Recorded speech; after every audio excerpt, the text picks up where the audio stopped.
Okay, well we're rolling again. We'll close that door. Okay. Closing that door is important. That's part of the wrap. Okay. Here. I closed. Notice that's the door into the house from the greenhouse, always closed when you're not walking through it. Well, come on out and get a look at the greenhouse here. This is a mid-September day. Notice how high the sun is on the wall. It's already most of the way up the wall. We're getting more heat than we want in the house. I like your sunblock here. Yeah, that's where my bed is. So I don't wake up at 2 o'clock in the morning sweating in my bed. I put some cardboard there to interrupt the sun a bit. Oh, you can see the air movement through the vent. Yeah, yeah. Yeah, so here's the deal.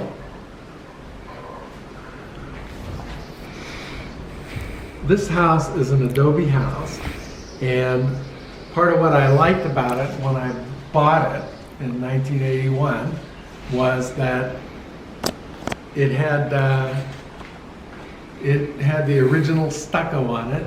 This is the original stucco, and those are the original windows, but the dividers are all rotted out and gone and been replaced with one big pane of glass. But the stucco was tight and the plaster inside was tight. So I had an adobe wall that I knew would conduct heat from one side to the other. And by arranging the greenhouse so that the upper glass lets the winter sun hit that wall, that's what happens. But here's the deal. 100 years ago, 110 years ago or so, in that time period, the 1900s, attaching sunrooms to houses was an extremely popular thing. It was all the rage. And the reason you don't know about it is because all those houses are gone. Yeah. The reason all those houses are gone is because they rotted.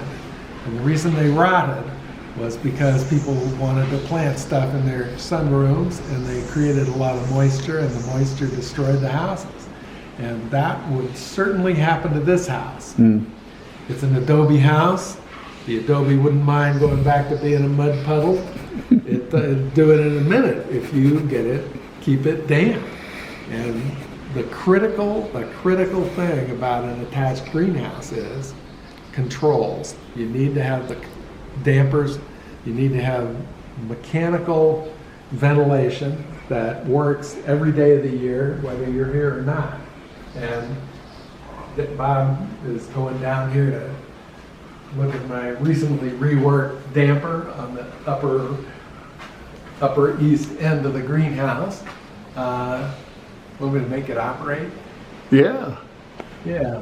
This damper opens on a timer in the winter. It opens every day, all day, on a timer like from 9 o'clock to 5 o'clock, and it allows the moisture out. Even if it's the only opening, the moisture goes out. Let me go make it operate. Okay, so I'll just film it then? Yeah. All right. I noticed there's a vent here that's open today. And then this is active.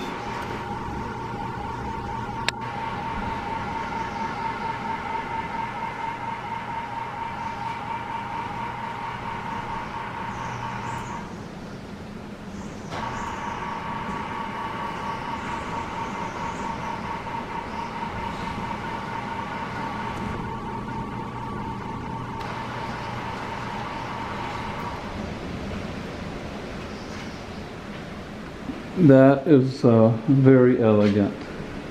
That's very nice. It is. It's the second one. The one that was there for the first 40 years of the greenhouse's life worked all right. An identical one on the west side didn't work.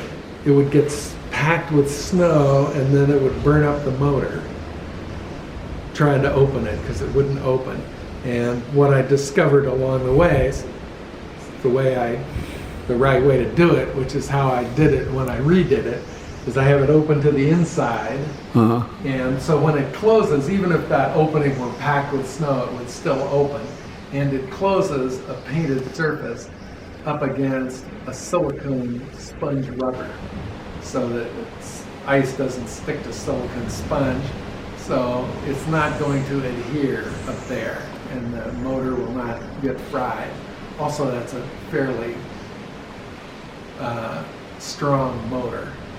And the whole thing is fairly strong, so that even if it did adhere a little bit, it would just pop it off of there. Very nice. So you just don't have any kind of real humidity buildup in the house? Well, one, we never let the moist air from the greenhouse into the house. Yeah, by keeping that door closed. Yeah, Right? when we go in and out, we close the door behind us. I see you use this as a clothes dryer. Yeah, we dry all our clothes out here. You can dry your clothes outside here, but the birds seem to like to leave things on the clothes.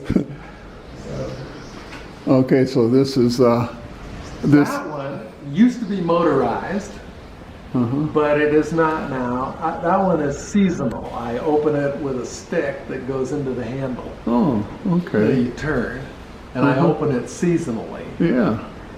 So in the winter it's closed, and in the summer it's open. This one here, which I'm going to redo to open this way instead of this way. This one is not only on the timer, it's also got a thermostat. This thermostat, during the winter, this will open and close during the day. See, if you turn the thermostat up, it will close. And if you turn the thermostat down, it will open. And there again, you can see the kind of mechanism that I use to run motorized dampers. There's a screw there that hits the two micro switches to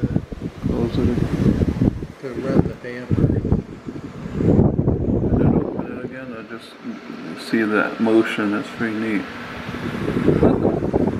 Yeah. Pretty simple. Yeah, the same motor's been there for 40 years. Okay. And because, the motor is in a totally enclosed box, which is okay because it only runs for a few seconds. It's not like it's in there running on and on and on where it'd get hot. So. And I'm going to redo this so that it hinges on the side instead of the top. And so by enclosing it that way, you protect it from weather. Yeah, weather. Yeah, from getting rain bad. Nice. Very nice. And yeah. Thank you.